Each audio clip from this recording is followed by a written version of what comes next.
बाजारातून आंबे आणले होते, ते तसेच राहिले. नंतर फ्रीजमधनं काढून पाहिले तर ते थोडेसे असे मऊ झाले होते.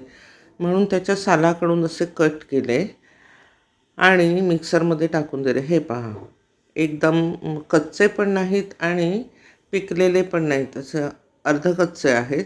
त्यामुळे ते मिक्सरला मी लावून घेतले. आता काहीतरी युनिक पदार्थ बनवूया ह्या हेतूने मिक्सरमधून वाटून घेतले. एकदम बारीक पण नाहीत, साधारण असे भरड वाटले आणि ते एका भांड्यामध्ये काढून ठेवले.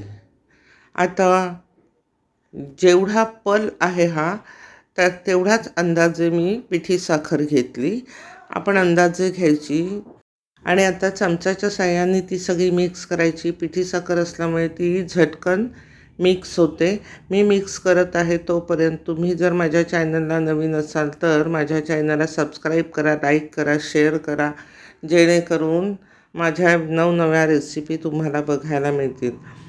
आता आपण 15 मिनटं त्याला झाकून ठेवायचं आहे. आता गॅसवर एक कढई ठेवलेली आहे आणि त्याच्यात 1 चमचा तूप टाकलं. त्यानंतर त्याच्यात 2 लवंग आणि 2 मिऱ्या टाकल्या, तसेच दालचिनीचे छोटे छोटे तुकडे करून टाकले आणि आता ते थोडेसे परतवले. त्यानंतर जो पल आपण ठेवला होता झाकून तो सगळा टाकून द्यायचा त्याच्यामध्ये.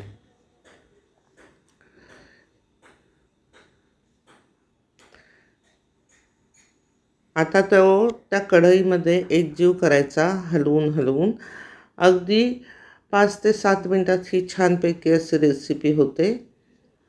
आणि ह्या रेसिपीला आता नाव काय द्यायचं ते तुम्हीच ठरवा, कारण ही मी माझ्याच मनाने केलेली रेसिपी आहे, कुठे बघितलेली नाही आहे किंवा आईकडून शिकलेली वगैरे नाही आहे. काय करायचं, अशा नवनवीन रेसिप्या आपण करत राहायच्या, प्रयत्न करत राहायचे, त्यातूनच ही तिसरी रेसिपी तयार होते. तर हे पहा, आता थोडासा कलर पण बदललेला आहे, असा गोल्डन कलर येतो.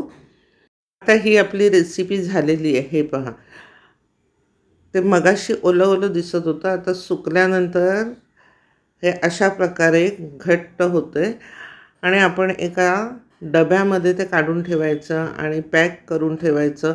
हा पदार्थ तुम्हाला वर्षभर टिकतो. खाल्ल्यानंतर जामसारखा लागतो. तुम्ही एकदा नक्की करून पहा. लहान मुलांना तर चपाती किंवा पुरीबरोबर तुम्ही देऊ शकता किंवा शाळेमध्ये सुद्धा घेऊन जाऊ शकतात. पूर्ण रेसिपी पाहिल्याबद्दल मनापासून धन्यवाद.